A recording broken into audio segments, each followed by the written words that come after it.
Jewelry can say many things on your wedding day. As a wedding band, it can say, "This is a forever symbol of our forever love." As a gift to your wedding party, it can say, "Thanks for standing up there with us." Blue Nile can help you find the piece that says it all and says it beautifully, with expert guidance and a wide assortment of jewelry of the highest quality at the best price. Go to BlueNile.com and experience the convenience of shopping Blue Nile, the original online jeweler since 1999. That's BlueNile.com. Ryan Reynolds here from Mint Mobile. With the price of just about everything going up during inflation, we thought we'd bring our prices down. So to help us, we brought in a reverse auctioneer, which is apparently a thing. Mint Mobile Unlimited Premium Wireless. How to get 30, 30, bit to get 30, bit to get 20, 20, 20, bit to get 20, 20, bit to get 15, 15, 15, 15, just $15 a month? Sold! Give it a try at mintmobile.com/switch. $45 up front for 3 months plus taxes and fees. Promo rate for new customers for limited time. Unlimited more than 40 gigabytes per month. Slows full terms at mintmobile.com. Yo. Oh, it's that Bobby, Ricky. Oh, styling out. Yellow today. Man, I haven't. This hat's like 15 years old. Found it. Yo, man, you styling like nobody else. Like slick Rick status. All right, everybody. Welcome to another Giving Flowers 2 Wednesday.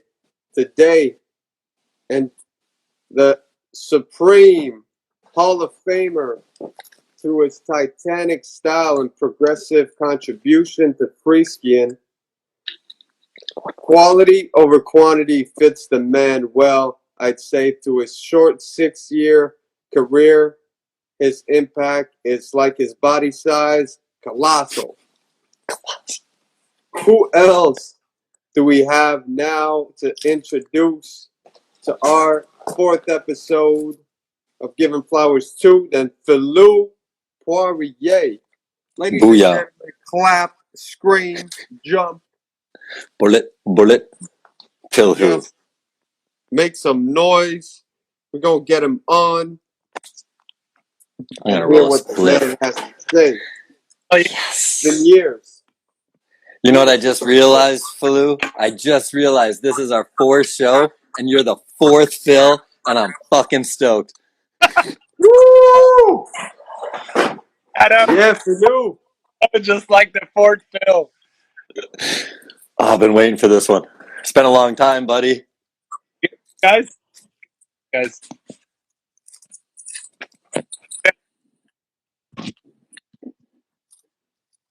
You guys hear me okay?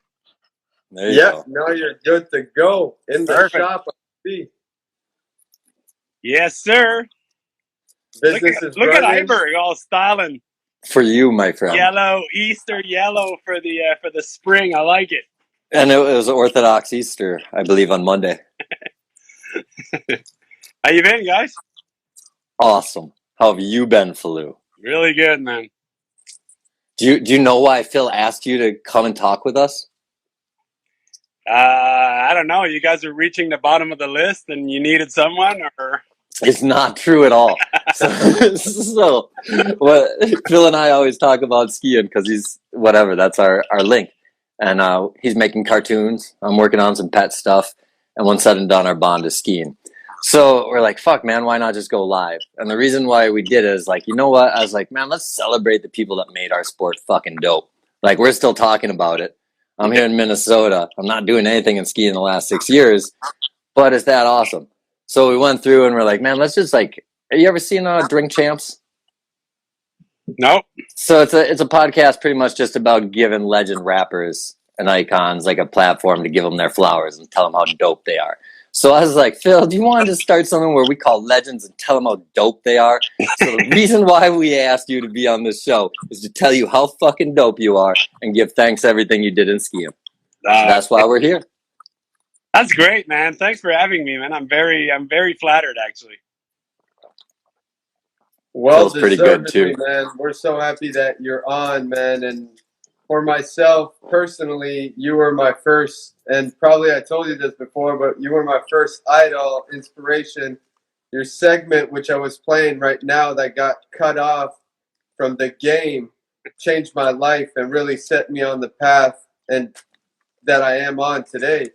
As far as like music influence, style influence, it hit all the chord in me. And I was trying to do what you did and never could. Oh, yes, you did, man. You succeeded at it, man. I've known you for a long time, Phil, and to this day, you're still one of my favorite guys to look because, like you guys mentioned, I always loved to bring something new to the sport, and the older the sport grew, it was harder and harder to do that. And to this day, when I look at your little segments and all the little film that you do, you always find a way to bring something new to the table, which I really enjoy because there's a lot of copycats out there, man. You can't even copy Phil number 15, man. He's like the sickest Phil. Thank you so much, Phil, for those kind words. So for the people who aren't familiar, let's get a background about where you grew up and how you got into skiing. Grew up I was born in Saint-Jérôme, which is about 45 minutes north of Montreal. And my parents always had a cottage up here in Tremblant, which is another 45 minutes north from Saint-Jérôme. So I literally learned to ski on the Tremblant Hills when I was a kid, and I still live here actually. But I never been really part of any mogul skiing.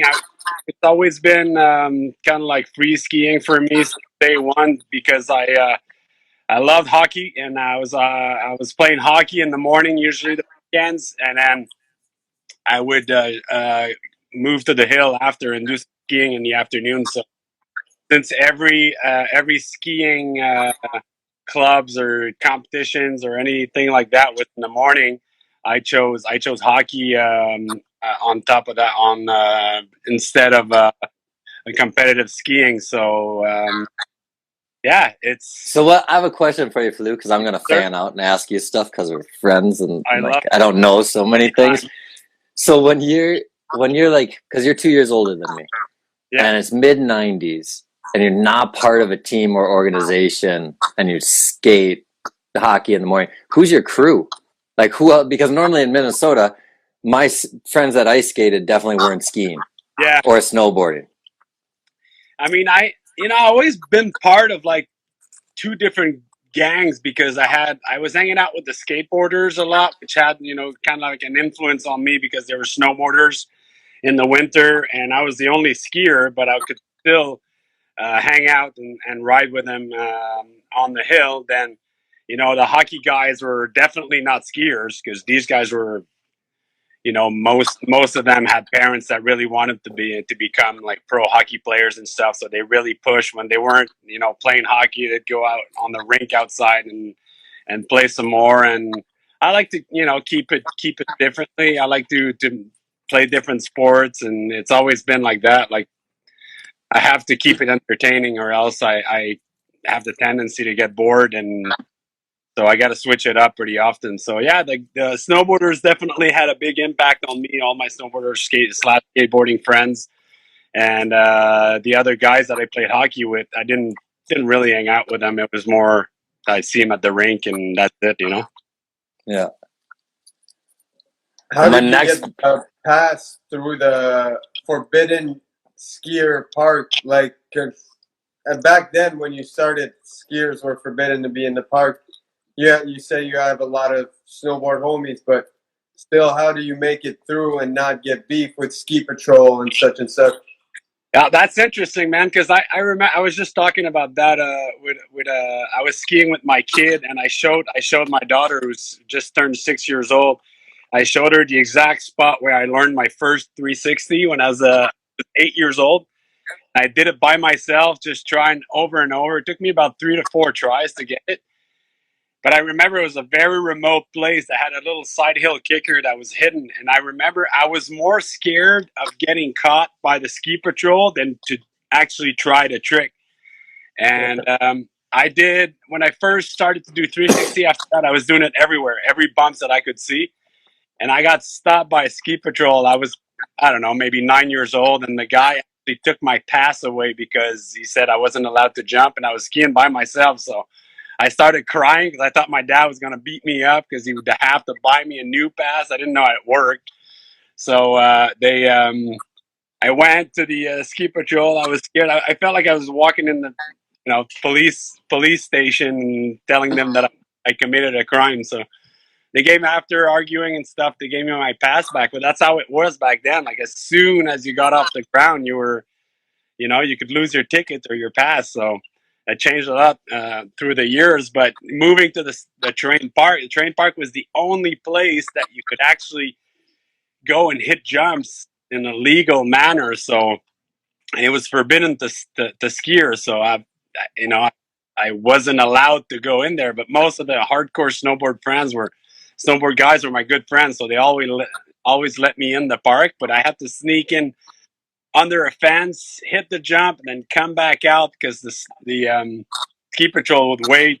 It would be on top at the entrance and at the bottom. So you could sneak your way in and still not get caught, but it was a pain in the ass. Like, I couldn't believe that it was actually snowboarders only that were allowed to hit the jump. So I kind of did that for one season, and then it became a little more open. Snowboarders were accepting skiers, but I was basically the only skier in the park back then. So in Tremblant, there was no one else. There's some guys sometimes I would come and hit the jump, but it'd get snowballed. So there was no mogul skiers at that resort that not really. Tremblant's always been I don't know, it might be stereotype, but it was the kind of the rich man ski hill where most of the kids were doing ski racing, and okay, it's like spring break 4 or 5 pair of skis that they could, and it was a different vibe. And then all the guys that were more like me were snowboarders that kind of caused trouble on the hill, and then we were the Skid Rows of the mountain. But it wasn't a very, very popular ski resort for young guys that didn't have that much money to spend on, ski tickets were more expensive and everything was more expensive. So that created a natural filter for guys like us. We managed to find a way to get passes. Some of us were snowboarders were helping building the park to get a free pass and stuff like that. And it's I was working in a bar, so I could afford to buy my season pass. I was making pretty good money there, so I was able to buy my season pass every year. But it took a while before I actually got a free pass because I was a decent skier, So were you a ski bum when you graduated high school and just skied and bartended? Pretty much, that what you did? Pretty much. I moved to Tremblant. I did 2 years in Cégep, which is transition between high school and university. You do 2 years, usually 3, depending on what you're studying. And I literally went there because the basketball coach approached me and said he wanted me on the team. So he's like, just find something that you can do in school and then come play basketball for me. And I was like, all right. I'm tall. I went to school, but then my grades were so bad that I got kicked out after a year and a half. So I didn't finish that.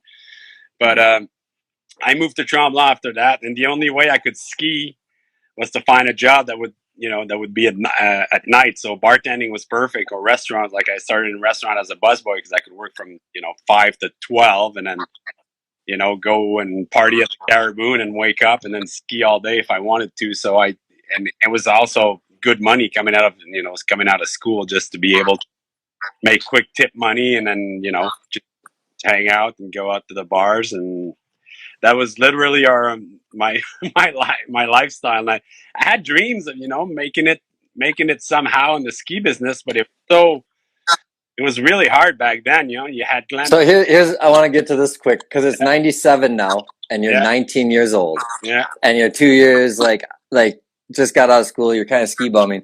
In 97, there's no sport yet, right? No. Even that fall, State of Mind by Poor Boys came out. Yeah. And stuff like that. The Phils are up doing their thing. Mogul skiers are doing their thing on the side of the competition. So is it even a thought? Because there's pro snowboarders, there's pro skateboarders in 97. Yeah. But do you even think skiing is an option as a... I was trying to figure out how we could, because the guys who were getting paid were big mountain skiers back then, I'm thinking, Seth Morrison, Brad Holmes, Kreitler, all these guys were, kind of making money, doing flips off cliffs, skiing powder, which was kind of hard for East Coaster. But I figured that if I could make enough money and move out west, I could probably do that, because it was, for me, landing in powder was like, Not landing on ice. it's gonna be easy, Yeah. You can land on your head and not die. How hard can it be? At first, like, you're all like, it's gonna be a piece of cake. So, but other than that, I knew Vinny and Cusson from Vinny was his parents knew my parents, so I knew Vinny from like early days of like high school. So okay, so were you familiar then that like he was doing anything as far as grabbing and stuff with Tucson? Because I saw him sometimes on the ski hill, and I know these guys were doing 360s and started to grab their skis, and I kind of did that a little bit too. And I remember Hosnes and these guys were doing grabs in the magazines and stuff, and it quickly became a direction that I wanted my skiing to take. And after the boys went to the X Games, like I was like kind of like on the side all the time. These guys were like a little bit in the focus because they were on the national team.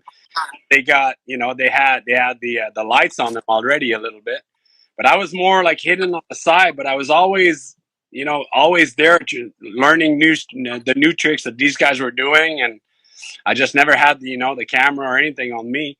And I went to Whistler one spring. These guys were there, JF, Vinny, JP, Shane, and they were shooting with Johnny in the terrain park on Blackcomb. And I remember they were shooting in the pipe, and these guys were doing airs and nothing crazy, but like pretty cool stuff. This is before 13. This is before you 13. Won the... That was for okay. that was probably Degenerate State of Mind. Yeah. I don't even know if it was a real project, but Johnny was out there with the camera, and I remember dropping in the pipe, and I did a flare, and Johnny came to me and said, "Hey, dude, that was pretty cool. You think you could do it again?" I was like, "Yeah, sure, I'll do it again." I went back up and did a bunch of them, and he filmed me, but he never used the footage because he was really just shooting the boys that were there. So that was the first time that I encountered Johnny, and that was the first time that I actually got into like a kind of like a film shoot. And then I went back home and kept doing my things. And then JF and JP and Vinny came to the World Cup here in Tremblant. I believe it was 98. Yeah. And I already had a pair of the 1080 because the guy that owns, funny story, the guy who owned the Caribou used to work for Salomon. Okay.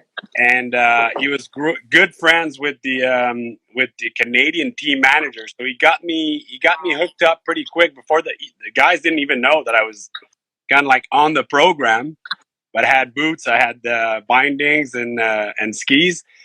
And at the beginning of that year, when Saint-Sauveur opened, Saint-Sauveur is always the first hill to open. So I went there. I had my gear. I was like, "Fuck! I got twin tips now. It's a game changer." And I remember taking a chair up with JP because JP was there. He visited Vinny and they skied together. And I took a chair with him, and he was like, "Hey, man, how did you get those skis?" I was like, "Well, someone gave them to me." He looked at me and said, "That's cool, man." He's probably like, "Fuck, man, we've been working for a year or two to get those. Who's this guy?" I could see that there was a little bit of what the fuck is going on? Stoke on it, but JP was so he was so nice. He couldn't be mean to anyone, but you could tell when he wasn't too happy about something that he didn't have his grasp on, or he didn't have his word to say. Especially then, because that. Well, dude, that was the biggest thing he had his hands in that he didn't know what was going on. You had yellow skis back then, man. You were the shit. So.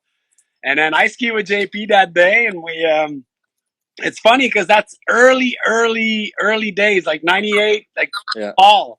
So it would be even, it was fall 98, exactly.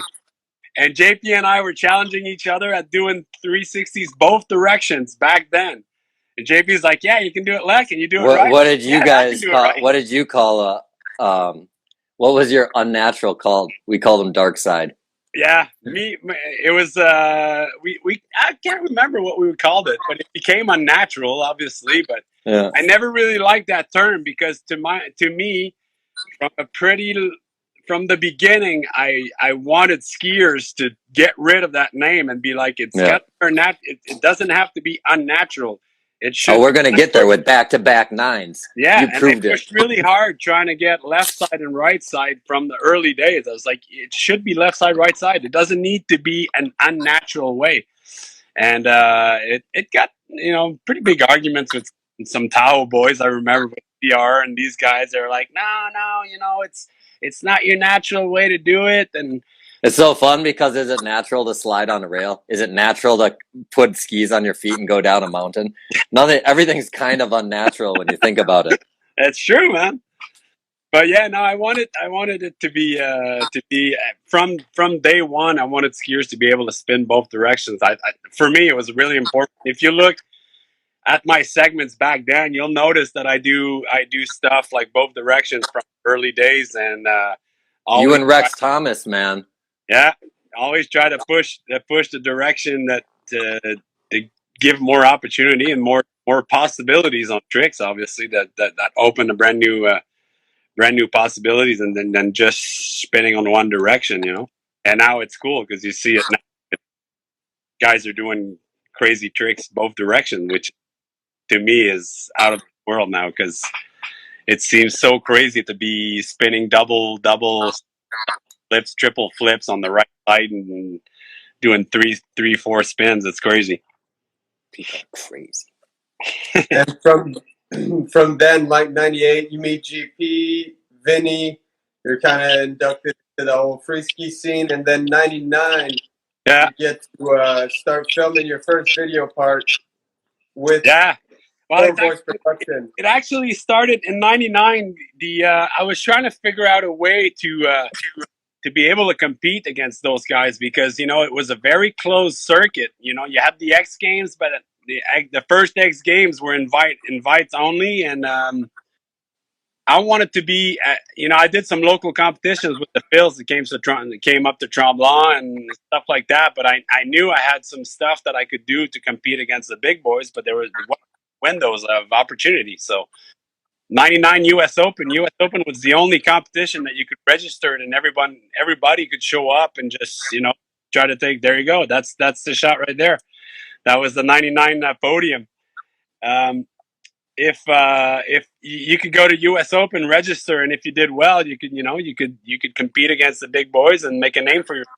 So I gathered all my money. My dad helped me out with a plane ticket, and I took the plane to Vail, and they lost all my luggage at the airport for all my boots, and I showed up in Vail with no gears at all. So that was a big bummer for me, and I was ready to quit because I tried to call the company. No one knew where my bags were. I talked to the Salomon guys, which was Dano back then, and he didn't have the boot size that I needed, and everything went south, and I was like, all right, that's it. I won't be able to compete. And I got on a real bender with Lubeck that night in Vail, which was the first time I met him, and got really hammered with him. And then I went to my hotel and kind of like shut my eyes a few hours because I was expecting the shuttle to bring my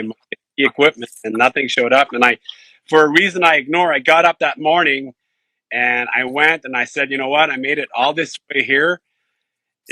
I'm not going to let that little event just stop me from competing. So I went to the rental boot place and I got some rental boots, and then they gave me a pair of Salomon 1080 demo with the demo binding set up. And no way, they even had demo, because man, that was crazy to even get those skis at the time. Yeah. They had demos. Dano had 2 pairs, like the 177 and a pair of 167, I believe the other side was, on the demo binding. So I got those and went up to my team, did my qualified for the grand finale at night, and I did a cork 9 for my first jump for qualifiers and qualified first. And then for the final jump, I was going to do the same trick. JP is like, dude, everybody's been talking about that switch backflip of yours. Yeah, wait. Let's go back before, like learning to switch backflip. So you're learning something that's never been done before, and that's like a month before the event. Yeah. Like, Wait, and I need to ask quick. Wait, I need to ask. Did you see anyone do it when you were learning it? Because all I know is that JF did it in the credits of Degenerates. And that's the thing, because I've never saw that trick done before, and I didn't know JF well enough to ask him about it. And all I remember is that I was skiing in Tremblant, and then for some reason, I was like, it's totally possible to do a full backflip going backward and land backward. And I just visualized it for like, I don't know, maybe 2 weeks. Every time I was in my bed, man, I'd close my eyes and I would go over and look over my right shoulder and then go completely blind and then just huck it. And I could visualize the whole move in my head. I figured, it was going to be easy because it felt like I've already done it the way I was visualizing it. And I told my friend when I left when I was at the top of the start, and I told the guys, like, all right, I'm trying something new here, guys. If you don't see me ski out of it, come see me because things could go south. So I remember taking off, and I came in the jump, and it was a pretty decent booter that we had. It was like 45-foot tabletop, 50 feet to the landing, to the landing spot. And I went in, I was scared. Talking to you guys, I still remember the feeling when I put my head back and huck it. And as soon as I saw the landing coming around and put my skis, and I greased it perfectly the first try. And the guys skied down, and snowboarders came to see me and jumped on me, and they were like, "Oh my God!" And my friend's like, "Dude," he's like, "I thought you were committing suicide when I saw you take off." It was nuts. I was on the knoll, man, and I never seen nothing like it. Yeah, and I got it perfectly, and I was like, right after that, the day after, I learned switch rodeo as well because I figured it was different position, but I was so stoked about landing the switch backflip that it gave me a lot of confidence. So I did the switch underflip kind of thing. Yeah. And showed up to Vel having those two tricks in my bag that I knew, probably no one was doing back at that time. And so in the qualifier of the slopestyle, because that's the way it worked at the U.S. Open, you had the slopestyle qualifier, and then they would pick a certain amount of guys for the bigger at night. So it was the same day, slopestyle in the morning, bigger at night.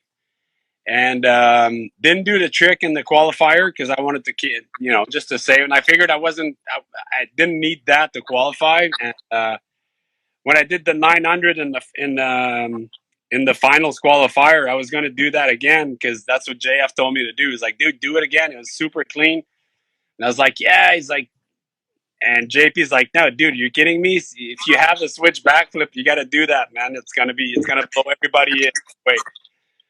So I was like, all right, I'll do the switch backflip. And I went down and did the switch. There we go. That's the picture. That's the shot right there. And I remember Johnny Mosey was the announcer. He came to me and everybody, when I landed the switch backflip, I thought I was too big at first because I was coming in with a lot of speed. And kind of landed at the bottom. When I spotted the landing, I could see everybody else's landing spot, and I was like still in the air. So I was like, "Oh my God, this is gonna be hard." And remember, I'm on demo binding still. So and let's remember, you're 6'4", 220 pounds. Yeah, so I was kind of scared that the bindings would blow up on me, but I landed perfectly, and then everybody kind of like jumped on me and said, "Dude, like this is next level." And it's that's where it all began for me from that day. Actually, after that, Johnny came to see me and said, "I want you in my movie." And Salmon's like, "Let's get you on the program, the official program." And then Lionel and all the French boys signed me on a contract, and that's where it began that night. So a quick fun question. So were you, other than JF, if we're super freaks that love the history, doing it the year before, did you do yours before McConkey? Me? Yeah. Oh yeah, I showed McConkey to do a switch backflip. Because I just remember how stoked he was the next year on Marc Andre. He's like, what? You do the sickest switch front flip.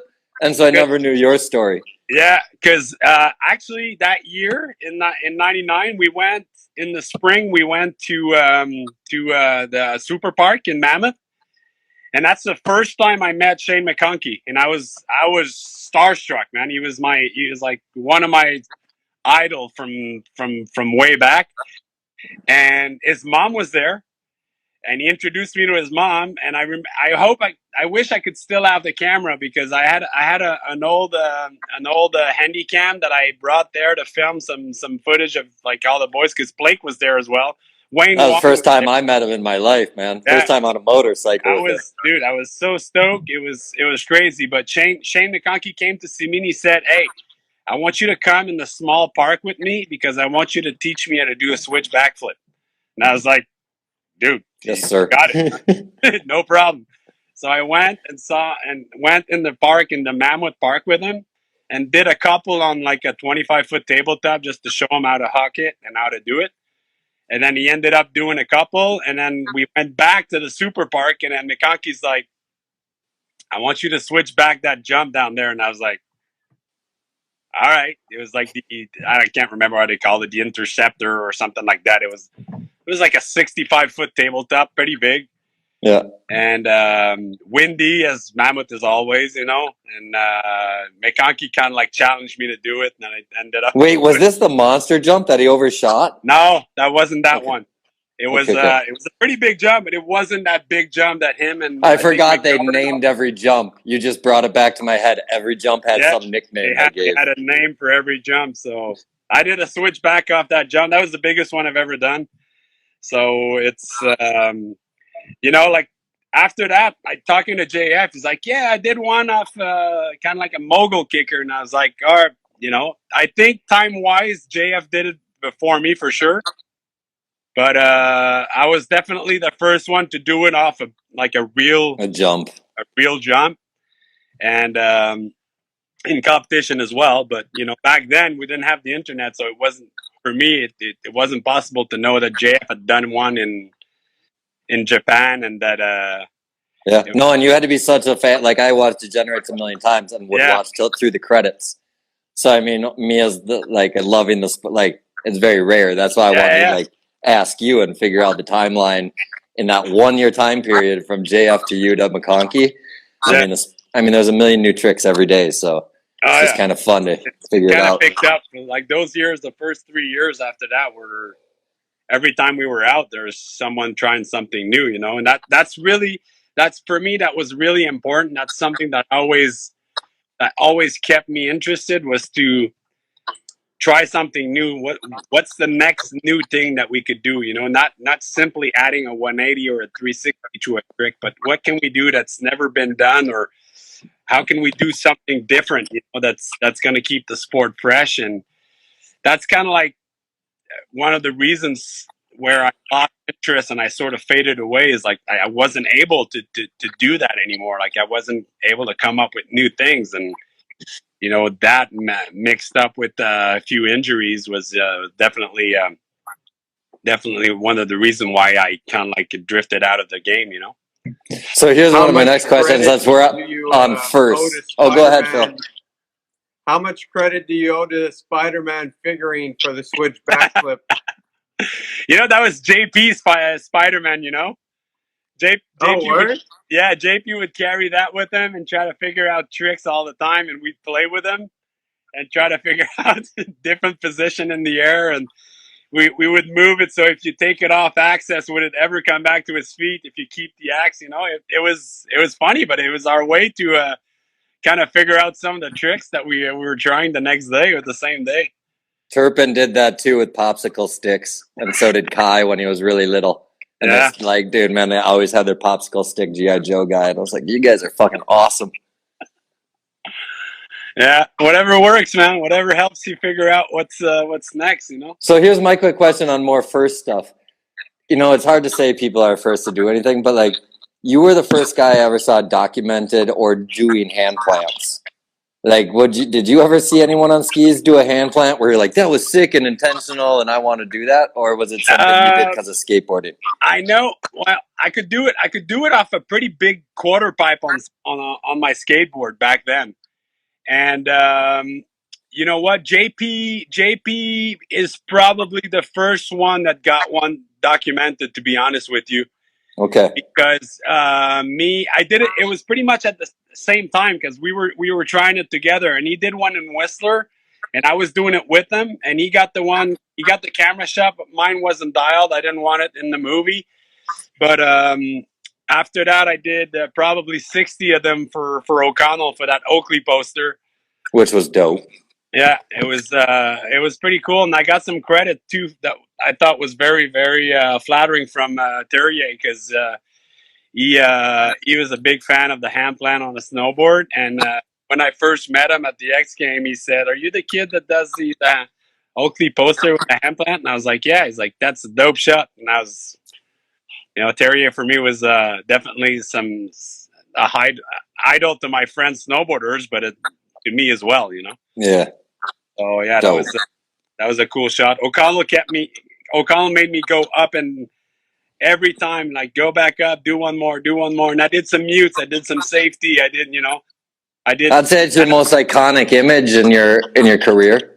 Probably. Like as far as a still image, the angle that he took it and everything was so nice that I think it's definitely something that that's to this day, every time I walk by my poster and I look at it, I'm like, oh man, that was such a cool shot.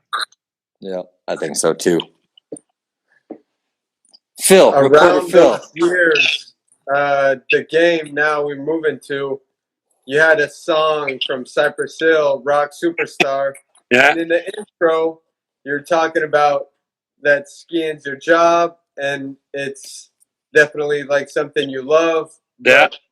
Don't get it twisted. There's a lot of work that goes behind putting together a segment, which is kind of like also relative to the song, sort of. It ties into the song really well. I was wondering, did you have a choice in did you have a say in making the choice for the song that you're in the game? Yeah, I actually built the segment with Johnny from scratch with him. I wanted that song because I really liked the intro, what they were saying, and I could relate to what we were doing in a way, and it was a popular song back then too. So it was. Don't play the audio, Phil. They'll disconnect the feed. Yeah, exactly. Yeah, I know. So and that was something too. Back then, we poached songs like we didn't care. We did he though? Did Johnny poach it? Because that was my only question. How much did that shit cost? No, we didn't buy it. We poached it. Nice work, Johnny. I'm proud of him. Yeah, but he was really concerned. Like he was. But the thing is, I went to California at Johnny's place in Manhattan Beach to build that setup with that segment with him. And every time, like every shot that we put in and mixed it and try to time it with the song, we were like, Johnny was always like, oh, fuck, I hope they let me use that song. I hope they let me use that song because that segment's going to be great. And I was like, we're using that song no matter what, dude. I was like, I don't Cease and desist is fine. And yeah, and it wasn't, it wasn't no internet to really pick up like song lyrics and stuff and be like, hey, that song is not, it's not legally purchased. You can't use it.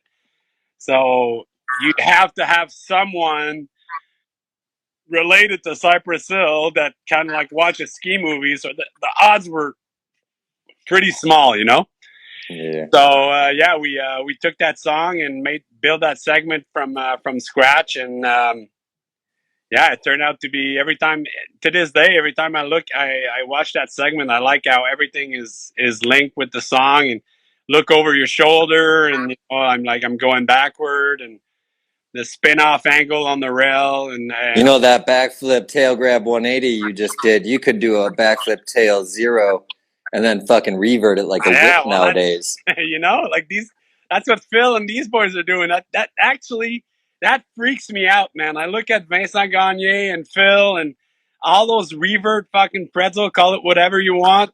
It's out of this. It's like against the grain, man. It's so crazy. I really dig it though. Me too. It's cool. Phil's so fun. See, the fun part too is like before we talk to people, I just go and watch everything, and so does Phil. And then Phil reads about stuff, and then I just pull up memories in my head. Yeah. And this is fucking awesome, man. I get to see so many shots of mine. There, your knee blown. I watched that shot. Go back one shot, Phil. I watched that shot like a million times. I'm like, how is his knee not blown? How is his knee not blown? And you know, this competition was a funny story because that was in Vermont for the X Games, and they canceled the Big Air because, well, they didn't cancel it, but they relocated the Big Air because Shane Anderson overshot the jump and broke his back, and I remember I was pissed because I told the guys, I was like, it's too windy to jump here, guys. It's not safe, blah blah blah. And all the boys were like, come on, you pussy. And I remember because in the practice, I was one of the first ones to hit the jump. And I was going to guinea the jump with a 360 and ended up doing a 540 all the way to the bottom of the landing. And I was like, oh, yeah, it was a tailwind. The wind really carried me on that one. I went back up and I was like, guys, careful. There's gusts on the takeoff and it'll take you down the hill. And I remember because Anderson actually thought twice about going. He went and did a backflip and went way too big to his back and got hurt. And then after that, they decided to relocate the Big Air to the slope style bottom jump, which was hidden in a bit of a valley. But it was definitely a small jump. And for me to do a 900 on that jump, I had to take it all the way down to the bottom of the landing. And it's that shot that you see me almost blew my knee, but it's I think I ended up 5th or 6th for the Big Air, but it was very sad that they had to wait for an injury to call the move and to call the transfer to the other court. Jewelry can say many things on your wedding day. As a wedding band, it can say, "This is a forever symbol of our forever love." As a gift to your wedding party, it can say, "Thanks for standing up there with us." Blue Nile can help you find the piece that says it all and says it beautifully with expert guidance and a wide assortment of jewelry of the highest quality at the best price. Go to BlueNile.com and experience the convenience of shopping Blue Nile, the original online jeweler since 1999. That's BlueNile.com. Ryan Reynolds here from Mint Mobile. With the price of just about everything going up during inflation, we thought we'd bring our prices down. So to help us, we brought in a reverse auctioneer, which is apparently a thing. Mint Mobile Unlimited Premium Wireless. How to get 30, 30, how to get 30, how to get 20, 20, 20, how to get 20, 20, how to get 15, 15, 15, 15, just $15 a month? Sold! Give it a try at mintmobile.com/switch. $45 up front for 3 months plus taxes and fees. Promo rate for new customers for limited time. Unlimited more than 40 gigabytes per month. Slows full terms at mintmobile.com. And around those years, then after your segment in the game, you get invited to the Warren Miller 50th movie shoot in Breckenridge. Yeah. And I was wondering, was taking the leap from filming from a core freaky movie like PvP to something with more mass appeal like Warren Miller a tough decision to make? Well, for me, I mean, it's watching Warren Miller since I was a kid was definitely something I wanted to do. And I was, I didn't really enjoy the fact that he was just using what we were doing to keep his movies up to date, because he was kind of like losing ground with all the goofy stuff and all the things that he was doing. But it was kind of like JP and Douglas that convinced me, because I mean, I was willing. I was just starting, so I was willing to do anything to get my name out there and trying to build my reputation and build my career. So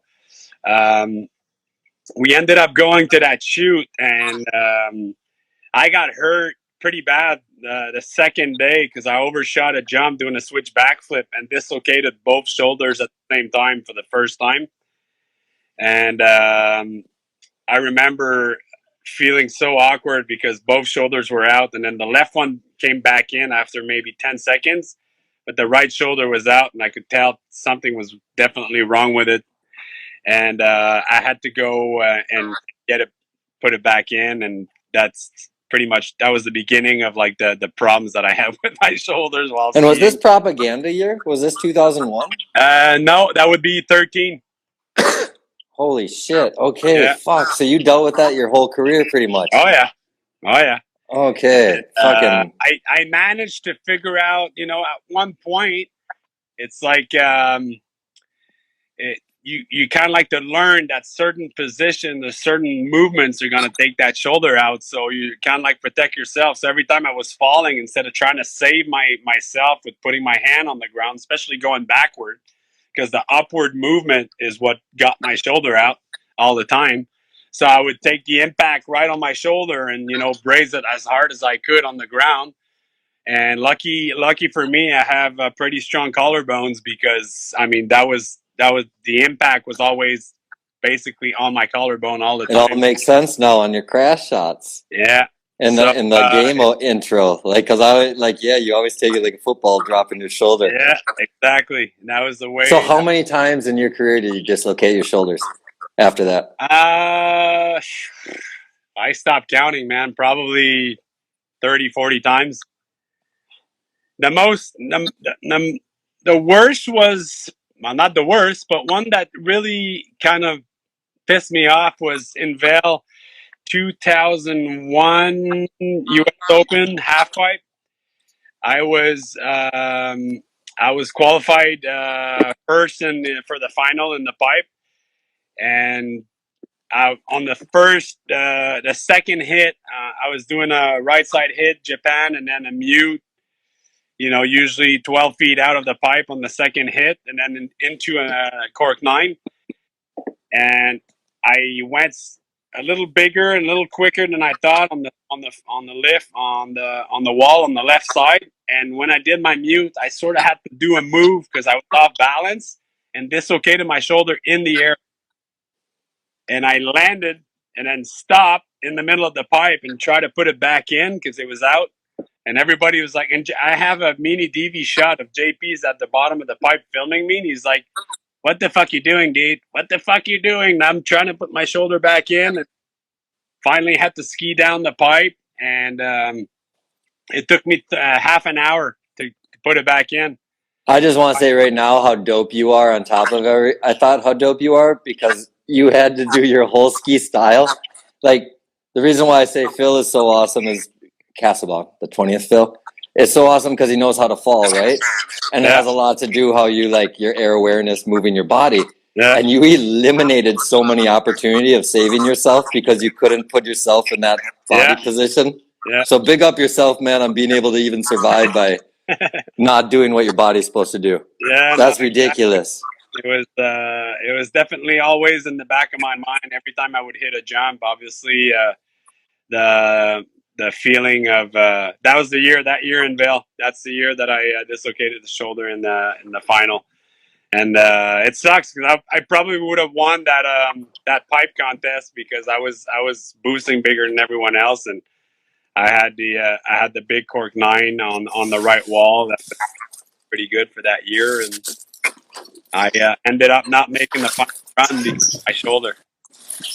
And outside of the double blowout shoulder at the Warren Miller shoot, like any special privilege, like champagne, bubble bath, shrimp, lobster, snacks, what was included in that whole experience? That's funny you mentioned it because it was pretty cool. We had Warren Miller always had a star, set up for us. And we had a chef on the ski hill, and when I popped my shoulder out, Max Burke, which was the producer, took me to the infirmary. They popped my shoulder back in, and Max like, you know what?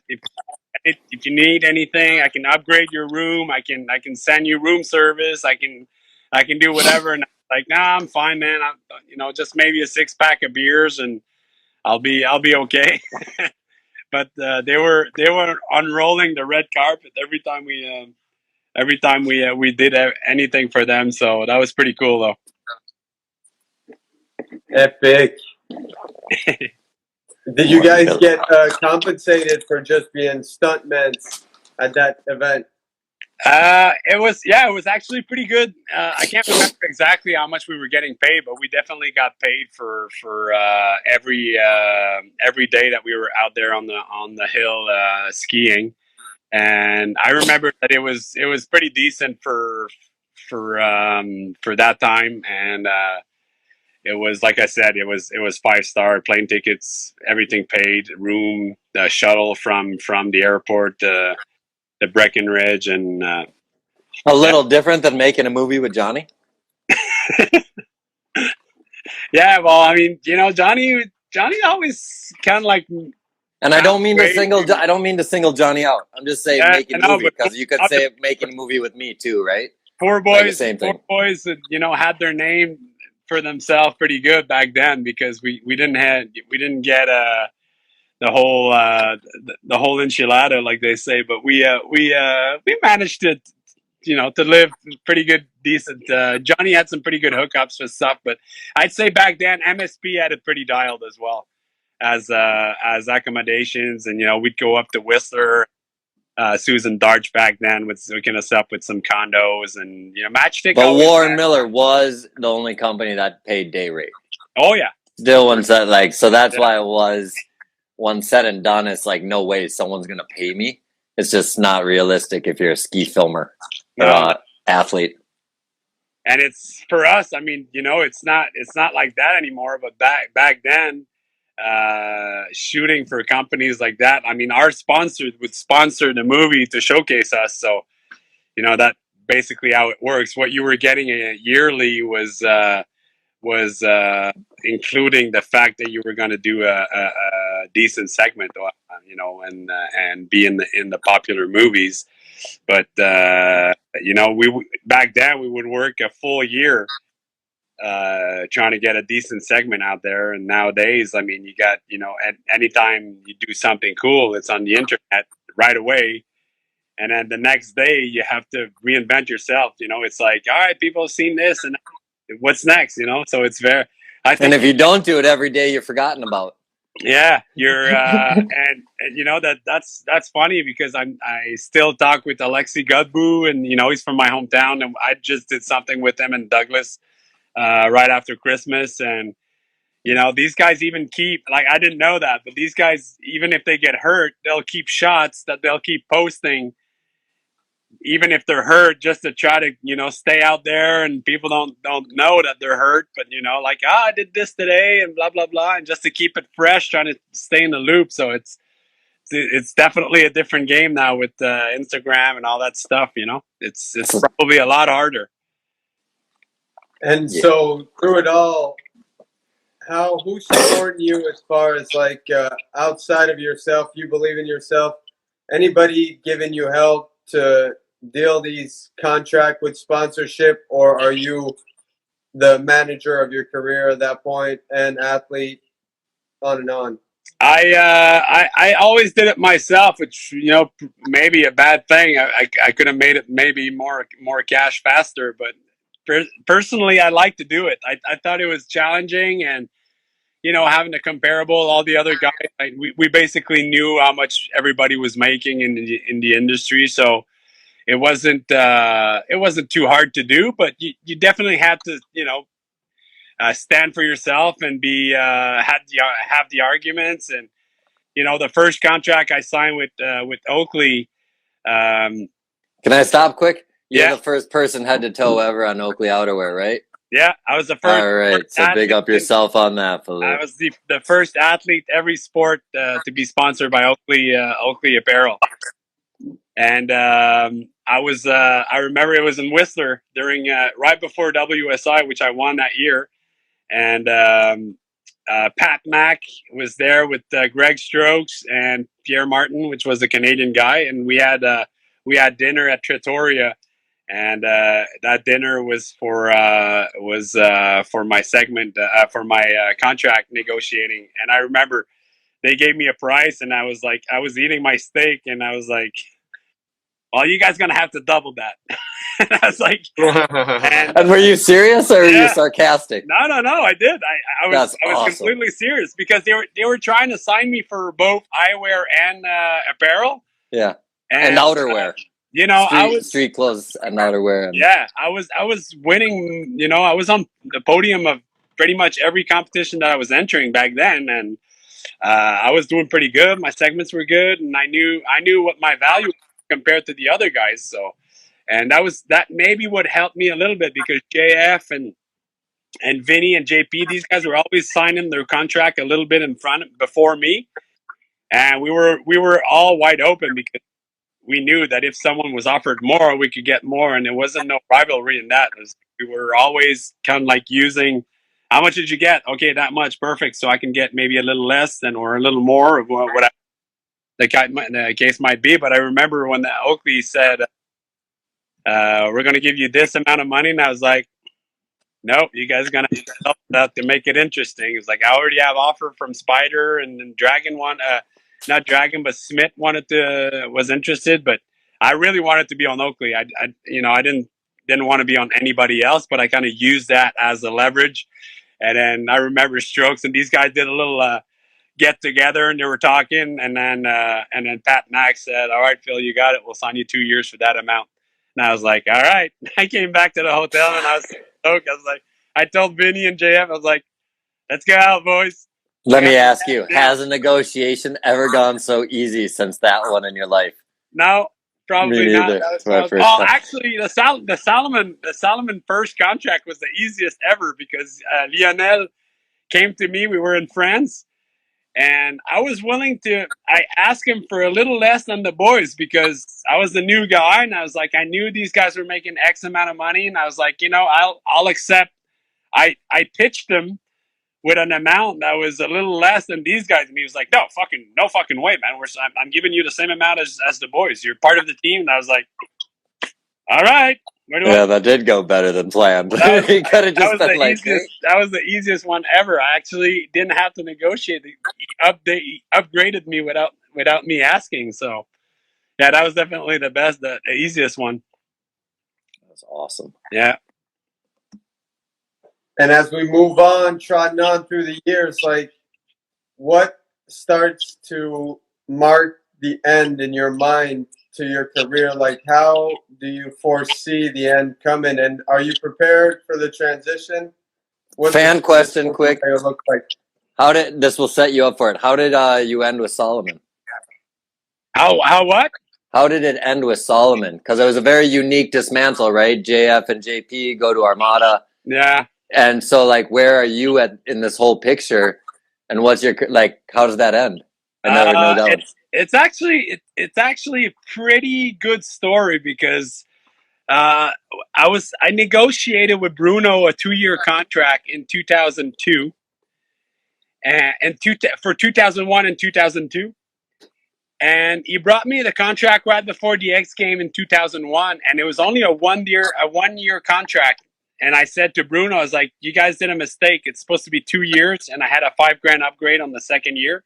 And this was the day before X Games. Kind of like the day before X Game. And I had a pretty good incentive on X Game and blah, blah, blah. So I was like, all right, I'll sign this. But I have your words that you'll send me the 2-year contract and we'll negotiate, we'll switch that one. He was like, yeah, no problem. So I signed the contract, did the competition, did okay, but didn't podium. And then the next fall, I'm with Vinny. We're going to Diabloret for the early season camp. And that's 2002. Well, yeah. Fall of 2001, 2002 season. And Bruno's like, yeah, come to Switzerland. I got the new contract for next year and blah, blah, blah. So I go there, and then we're at the Diabloret, and Bruno tells me he's not going to sign me for the 2002 season. So that's like mid-November going into late November. Season starts. I'm getting dropped. The reason is they basically gave my contract to Candide because that's the year Candide is switching to Salomon. Yeah, from DSI. He probably made more money than I was making, but he used part of my money to give to him. Yeah, because JF and JP also left that year. Yeah, exactly. So there was a lot available for Yeah. And Vinny was the only one. CR was getting, CR was right. there, and CR was kind of like taking a bit of a chunk. But CR and Candide were like, the two main guys they were focusing on that year. And I remember that really, for me, kind of like left a sour taste in my mouth because I didn't really know what to do. And I gave a few phone calls. I remember calling George Cooperwaite and Rossi and be like, hey, man, I don't have a ski sponsor. What can I do? Blah, blah, blah. I talked to Leventhal, too, for line. But remember, when November, all the contracts are signed. There's not really any money left. So I'm like, Leventhal sent me a couple pair of skis. And he's like, you can ski on those if you want. And we'll go from there. And that year, I remember 2002 Aspen X Game. I got a pair of the Salomon skis that I painted all black with Oakley stickers. And I went to Colorado 3 weeks before the X Game. I stayed at Morrison's place and skied with him almost every day. And trained hard in the pipe, and went to Copper, went to Breckenridge, and skied the pipe a bunch. And showed up at the X Game that year with the gear that I had painted, and ended up finishing third in the half pipe. And this was the very first ever Super Pipe X Games, right? 2002. Exactly. And what's his face? Candide finished in fourth. So that was, for me, I was really stoked because Candide kind of like took my place on Solomon, and I ended up beating him at the X Game. And I remember, I guess I never knew what place he got that year. He was pretty pissed. And if I'm not mistaken, I think that's the year TR won. No, Yoon won. LaRose was second. Won. Yeah. Yoon. And then you were third. Two Phils and now Yoon. I think it was Yoon's first gold medal, actually, at the X. His only gold medal. Yeah. And you're right. That's it. So I got third. And right after Maybe I'm wrong. Maybe you got a big Bruno hair. came to see me. Bruno Bertrand came to see me and kind of said, hey, you know what? Maybe we could talk about doing something with you. And I was like, you know what? I don't have to do anything with you guys. I know the phone will be calling me soon. And soon enough, Cooperwaite got me a contract with Rossi for a couple of years. And I kind of like had a feeling that, my career could keep going at that point. And I got offered the job in 2004. I got offered the job to work as a team manager for Oakley. And the way they sold it to me was pretty good, because they said I could keep skiing, keep competing if I wanted to, but I'd had some sort of an exit for my after career, So for me, it was the best of both worlds. So I got in. So technically, setting up the position of team manager in Canada, correct? Yeah, for you? Exactly. Okay. Team manager for Canada, and I would be taking care of skiing, mountain biking, and also Olympic sports, so track and field, speed skating, and all that stuff. And I'd be marketing manager for that. So, damn, I figured it was for a guy who didn't go to university, it was a pretty decent upgrade. 26 years old, figuring it out corporately. And they were kind of like putting it on a silver platter for me. But as soon as I started working, I planned myself some trips to go shoot and go do this and that. And then, Pierre was like, hey, you can't do this. You can't do that. You got to be in the office. You got to do this. You got to take care of that. So it kind of like, it kind of came to a very, very desky job very quick. And that I wasn't ready for at all. At that time, I was drinking a lot, using drugs, and it just kind of like spiraled down from there because I wasn't really happy with what I was doing. I wasn't ready for the office job at all. I wanted to be out there with my friends skiing and doing my thing. And I started to realize as well that it was getting harder and harder to keep up with the kids. And I think were you the only one of your friends with a corporate credit card from one of your sponsors? Yes, I was. Like, I was just thinking about that, man. And remember that all my friends were Oakley riders, JP, JF.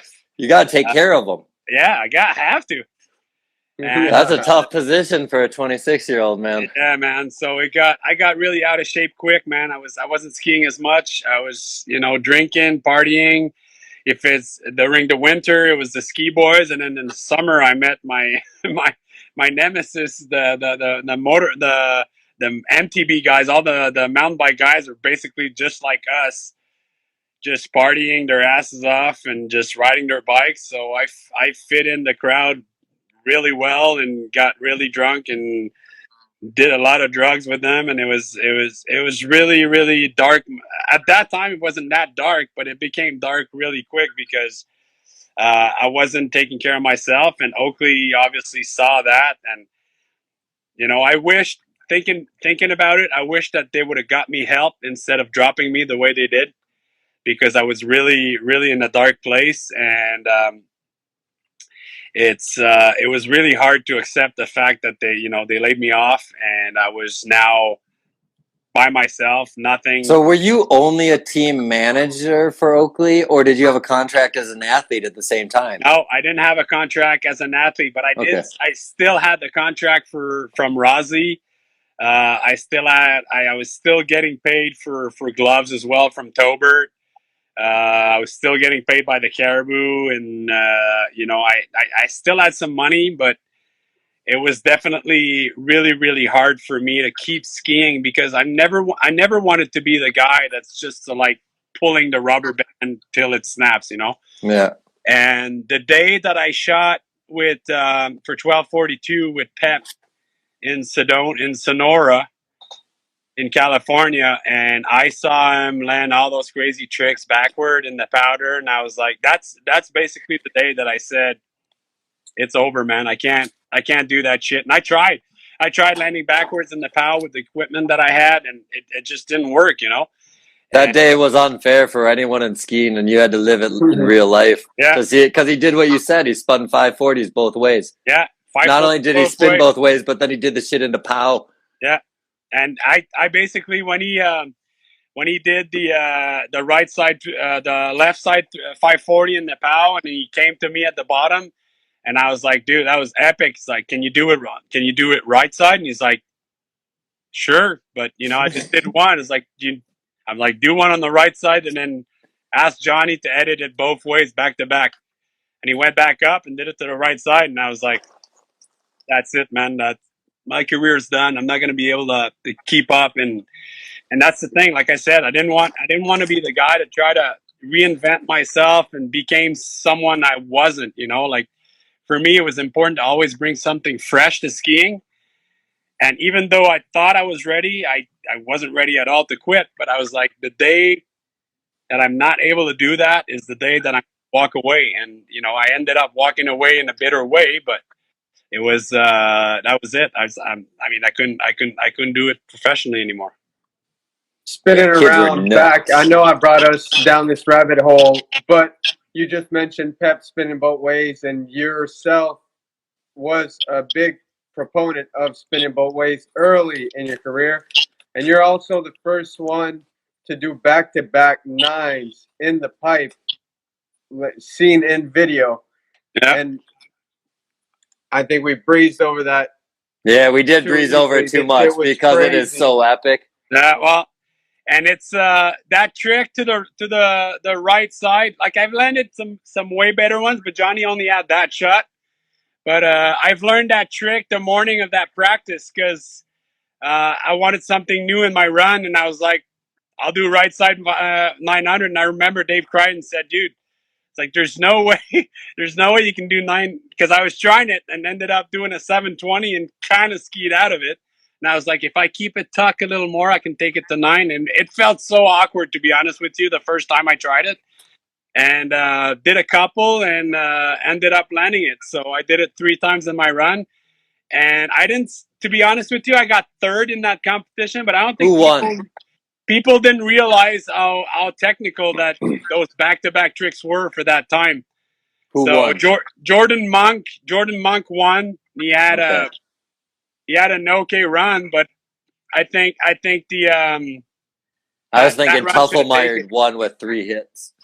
Yeah. And that's the year that they did the best trick, and Crichton was doing the flat spin. I don't know how high To it the was. moon. Yeah, that was crazy. Yeah. Yeah, back nines, man. As a fan Big of up for Philou, that. like it was just the dopest thing. Because I want to say this too. Like if we look at competition, the next guy to do a right side 9 on the left wall was probably Tanner in like 2008. Like so, that's crazy. That's almost 7 years. I can't think of another guy doing right side 9s on the left wall. I don't know. I think there's maybe some of the French guys, Kevin and these guys maybe, but I think that's after. That's after. Yeah. Oh yeah, much after. Yeah. So that's, I don't know, you're just so far ahead as that idea. But it was an interesting time period because, you know, like say Rex, when he'd do like Misty Flip, right side Misty Flip 9, same year that you were doing the quarter pipe shit. And like, he's like, what? I spun to the right. But still judging, you weren't going to be judged on natural. It still had to look perfect. So you're going to be judged on your... And so that's why no one wanted to progress the sport in their unnatural side, because it was going to be... They knew they couldn't do it as good as whatever they did to their natural. And I remember having that argument as well with CR one year, because at the U.S. Open, CR was doing under flip 5 on the right, and it wasn't perfect, but he did it pretty good in the qualifier. But we didn't score him well, and because that year at the U.S. Open, I was judging, and it was duels. So guys were going, and then you'd have to choose which one did it better to move on to a different to the next round. And I remember CR came to me. He's like, "Dude, it's like, how come you guys? You know, I did an unnatural 540." And I was like, "CR, it's like, can you do it to the left?" And he said, "I was like, you're doing an under flip to the right, but can you do it left?" And he's like, "I think so." I was like, if you've learned it the first time to your right side is your natural way. It is fun when people have those little things like what foot was forward. Like Tanner was a left foot forward. Yeah. Most people are right foot forward when sliding rails. So I figured, if you learn a trick the first time on one direction, it should be your natural way to do it, even though you're spinning the opposite. So, I mean, that's another reason why I said, if you want people to judge you accordingly, do it one side and then do the other one, right after, or in the same movie clip, or do it in the practice, or a slope style jump back to back, or the half pipe walls back to back. Yeah, that's it. I mean, if you do it on the pipe, obviously you can't really complain, or you can't say that you can't do it, and it's the same thing, in my segment. Sometimes I do a rail right foot forward, and then right after that I do it left foot forward. And there you go. Ice, ice, cold, feel it. Song is big. Oh, man. Elliot got music rights on that shit. I miss that kid. Yeah. Big up CR. Fucking C-Buds. Fucking Shane, man. Dope ass humans. Fucking JP. We're hitting them all, though. Sarah. They're out there. Sarah, we'll get on to her. Yeah. We're fucking Furburger. Yeah, man. All of them. Yeah, there you Sliding rails in the street both ways before it was a goddamn thing. And I remember JF was so pissed on that rail because it took me like probably 6 or 7 tries to get it right foot forward, and then it took me 2 tries to get it left foot forward. And JF couldn't even get it on his right foot forward, and he was like, "Dude," he was sliding, and I told him, I was like, "Dude, you know what? Don't even bother doing it, dude. It's like I got both directions. Even if you put it in your segment, the right foot forward, it's not gonna be as cool." He's like, "Fuck that." It's not gonna be dope in mine.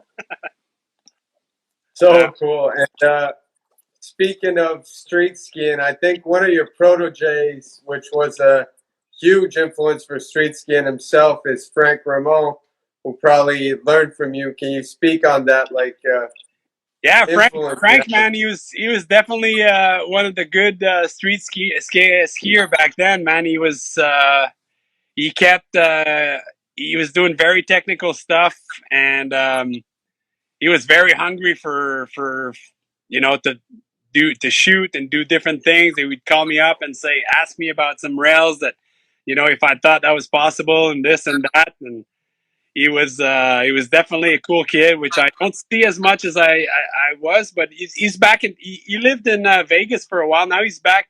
Apparently he's back here. So chances are I'll probably ride my mountain bike with him because he's really into that as well. But yeah, Frank was definitely one of the good skiers for rails. And you remember, I'm sure you do, when we went to Mammoth for the Orage, and I built that team with Frank, you, and the boys, and that was pretty cool. That was a pretty good comp, pretty fun, and I believe that's the year that you broke your collarbone as well. That's right. Setup. How many good memories from 2004? Yeah, 2004. Yeah, we also killed. We talked with Mikael, and I made a video that day because I was a 20 or a day make video. So I had Mikael just killing everyone. So Phil was one of the shots we used where Mikael shot and killed him in the video edit. Yeah. And I remember, man, that was scary. Your collarbone was almost sticking out of your skin. That's right. Yeah, you were kicking cash. You were the cash giver at that event. JF was fucking on fire. Yeah. But, being in Mammoth earlier, Rory Silva sent me a message, and he told me Philou's the reason why I kept skiing. When I saw him at Super Park, I was inspired by his style. Like I guess also your like presence on skis is like Titanic. You're a big man and stylish, and even Michael Roach pointed it out in the comments. Like, Roachy's on there's not many people that can make it happen like you do. Like, be tall and big, like have a big stature, and still make it like look so damn smooth.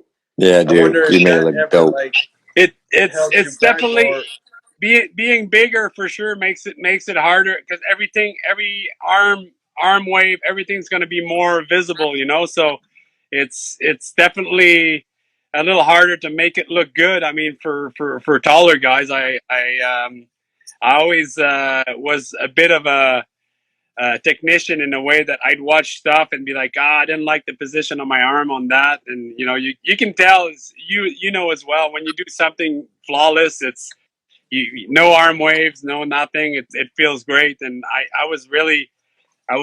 there's shots that I put in my segments against my will because I didn't like exactly the way they looked, but I needed to fill in some segments, and I needed the shot. And Johnny even put shots after I said I didn't want him, but he's like, hey, you have to put that. It's cool. So it's I always been really, really tough on myself, and I think it's the reason why I worked really hard when I was building my segments and trying to make it look even better than as much as I could. But it's being a big guy, you fall hard. It's the jumps are, you got to spin a little quicker sometimes to make it around, but it got me being bigger than everyone else also helps with the ladies, They like the big guys. Vinny never got some love because he was so small, He had a great style, but when it came what good did it do him off the ski hill, really? When it came into walking in the bars and trying to order drinks, Vinny was the worst. True. Yeah, man. So good. Yeah, it shows in your footage so much how style orientated your focus was. And that's the reason why it stuck out to me in the first place in your segment in the game. Like, and you could tell like your influence is also from skateboarding and snowboarding, and I feel like that shows off. Also, got to send a shout to Yannick B, who's been in the comments. Yeah, I saw that. I didn't see what Yannick wrote, but Yannick was always one of the guys that I like to ski with, and He was very, very, very close to JP as well, and just an overall great guy, man. I love Yannick, and I don't see him as much as I'd like to, but He's out American. there killing it. American Sonic the Hedgehog. Yeah, man. What else we got? Oh no! So we went over his awesomeness on first tricks. We went over his awesomeness, the biggest tall guy, first Oakley guy. Fucking man! I think we've said about how awesome he is. Segments. I got nothing else other than saying you're a cool guy, Philou. Want to say my last thing is big up yourself on being sober, because once said and done, like, we praise you and all the other shit that's skiing, but as a friend that's seen the ski friends go through it all, like, it's the biggest thing. So, like, I just want to big you up on that, man, for figuring that out, because it's bigger than skiing. So proud of you. Thanks, man. And I know there's probably guys out there that are struggling and wondering if they can get a grasp back on their life. But it's for me, it definitely was a life changer, and I don't regret the good years. Like, we had a lot of fun, and it was great while it lasted. But it just got to a point where I lost control, and needed to get in control again. So it was hard the first few months, but I turned the page, and it felt so great after 6-7 months, and I never looked back. So 13 years now. So my longest walk home and coldest was with you from East to West Vale once. So thanks for that, buddy. I always hated the way that village was designed, man.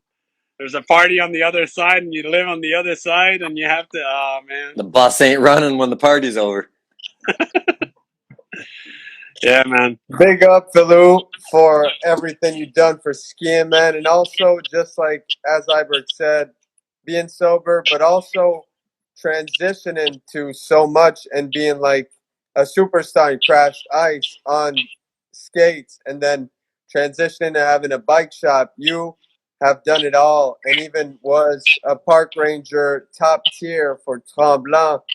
And the ski community owes you a lot, and also in general, people I'm inspired by what you've done, and thanks for jumping on, and thanks to the crowd for listening. If anybody got some last minute questions for Philou, we're not going to be taking too much of his time because he's a working man, but please in the comment, showcase your love. I know Yannick, Michael Roche, B. Paul, Rory's been showing love, so everybody, thank you. Yeah, man, and I gotta say, Phil, keep doing your thing, man. I love what you're doing.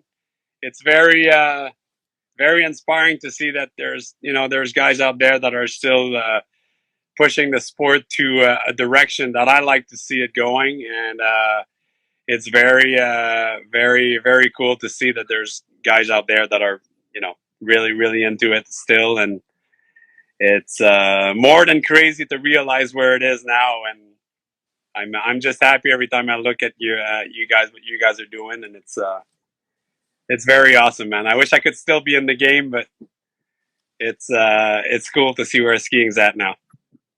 You're right in the game with us right now, man. Thank you so much. We're about 4 kilometers from the hill. We specialize in everything from repairs. We do a lot of rentals as well, mountain biking, e-bikes, hybrid bikes for the bike path. We're right next to the old railroad, which is now a bicycle path, and we do sell bikes. It's not our core business, but we do have some bikes for sale, and it's been a tough couple of years with supplies, but we can find something for you if needed be. Wicked stuff, man. Thank you so much once again, Philou. We'll let you get back to your occupation, and much love. Cheers. Same here, guys. Take care, Philou. Good talking to you, Iberg. See you guys. You Peace. too. Ciao. Yes, everybody. I hope you've enjoyed our conversation with the legend, the one and only style Titan, Philou Poirier, and of course, the slick Rick of skiing right here with me, Eric Iberg. And B-Dog. Yeah, that was awesome, man. Give thanks, Philou, again. Wow, man. Who are we gonna do next week? This is fun. Thank you for whoever is anyone who listened to this for an hour and a half. Plus, like, give thanks. We enjoy this shit. Rory Silva's on this bitch. So yeah, it's just my excuse to talk with ski friends. Fucking make sure people maybe get to learn about them, how awesome they are in our world.